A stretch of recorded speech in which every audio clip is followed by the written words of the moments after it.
চোৱা এই তিনিঘৰীয়া পূৰণটোক আমি কেনেকৈ এটা লাইনত কৰিব পাৰি আজি তোমালোকক দেখাম তোমালোকে এনেকুৱা ধৰণৰ তিনিঘৰীয়া পূৰণক চাই চাই কৈ দিব পাৰিবা চোৱা কেনেকৈ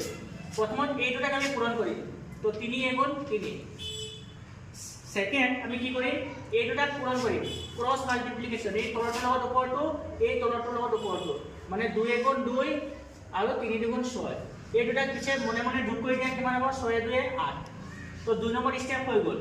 এটা 3 নম্বৰ স্টেপটো আমি কি কৰিম এই একদম ওপৰটোৰ লগত এই তলৰটো পূৰণ মানে 1 * 1 এই ওপৰটোৰ লগত তলৰটো ইয়াতো সেম এই তলৰটোৰ লগত এই ওপৰটো পিছত এই মাজৰটো আমি পূৰণ কৰি যোগ কৰি দিম 2 * 2 এটা সবে কেনে কৰিম তোমালোকে একটু চাই লবা এটা আমি মুখে মুখে কেনে কৰিম 1 এগুণ 1 3 3 গুণ 9 9 একে 10 আৰু 2 দুগুণ 4 10 4 14 14 4 17 আছে 1 এতিয়া 3 নম্বৰ স্টেপ আমাৰ এই 2 নম্বৰ স্টেপৰ নিচিনা 3 নম্বৰ স্টেপ আমি কি কৰিম এইটো এইটো লগত পূৰণ কৰিম মানে 2 এগুণ 2 আৰু এইটো এইটো লগত পূৰণ কৰিম 3 দুগুণ কিমান 6 6 এ কিমান হৈ গ'ল 8 8 আছে 1 হৈ গ'ল 9 আৰু একদম শেষত আমি কি কৰিম ফাৰ্ষ্টত যেনেকৈ আমি এই দুটা পূৰণ কৰিছিলো শেষত আমি এই দুটা পূৰণ কৰিম তো 3 এগুণ হৈ গ'ল কিমান 3